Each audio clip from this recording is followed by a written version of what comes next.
வாழ்க வையகம், வாழ்க வையகம், வாழ்க வளமுடன். அதாவது உயிர் சக்தி மூலாதாரத்தில் இருக்கக்கூடிய கருமையத்தில் இருக்கக்கூடிய உயிர் சக்தியை மேலே கொண்டு வந்து எழுப்பி அங்க நிக்க வச்சுட்டா இங்கே கீழே இருக்கிற வரைக்கும் அதிகமாக அது ஹெரிடேட்டரி இம்ப்ரின்ஸ் தான் அதிகமாக செயல்பட்டு கொண்டே இருக்கும். மேலே வந்த பிறகு விழிப்பு நிலை உண்டாகி அருள்துறை நாட்டம் உண்டாகி மேல்நிலை அறிவு ஏற்படும். அதற்காகத்தான் மேலே கொண்டு வரணும்னு சொல்லுவாங்க.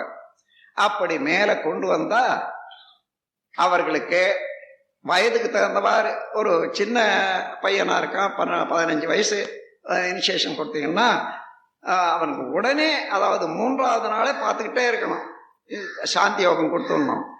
சுவாமிஜி சொன்னாரு 7வது நாளே தான் கொடுக்கணும்னா அவனுக்கு தலைவலி தாங்க முடியாது. அதெல்லாம் அந்தந்த இடத்துல நீங்க ஆசிரியர்களா இருக்கக்கூடியவங்க கொஞ்சம் தலை பாரம் வரும்போது சாந்தி யோகம் கொடுத்துடணும். சாந்தி யோகம் கொடுக்கறதுல அதே போல இனிஷியேஷன்ல கூட மேல ஏத்தி விடுறீங்களே, சரி தெரியுதா அப்படி தட்டினா தெரியுமா இல்லையோ, அந்த அளவு அவசரம் வேண்டாம். மெதுவாக முதல்ல அவர்களை அங்க நினைக்க செய்யணும்.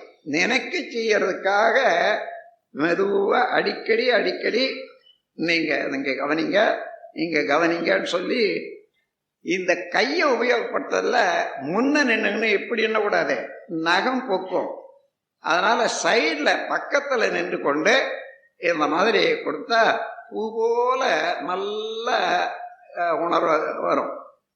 இது கவனிச்சுங்க. அடிக்கடி அவங்கள நினைக்க மன நிலைச்சாதான், மன ஜீவகாந்த சக்தியால தானே அங்க நிலைச்சாதான் அங்க உயிர் சக்தியும் இன்டென்சிவ் அழுத்தம் வரும்.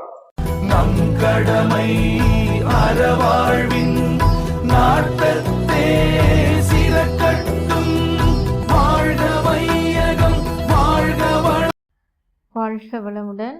ஸ்கை வேதாத்திரியம் அமுதம் சேனலுக்கு இதுவரைக்கும் சப்ஸ்கிரைப் பண்ணின அனைத்து அன்பர்களுக்கும் மிக்க நன்றி. வாழ்க வளமுடன். அனைவரும் வேதாத்திரிய தத்துவங்களை உலகறிய செய்வோம். இந்த சேனலை உங்கள் நண்பர்கள் அனைவருக்கும் ஷேர் செய்து பயன்பெறுங்கள். நன்றி. வாழ்க வளமுடன்.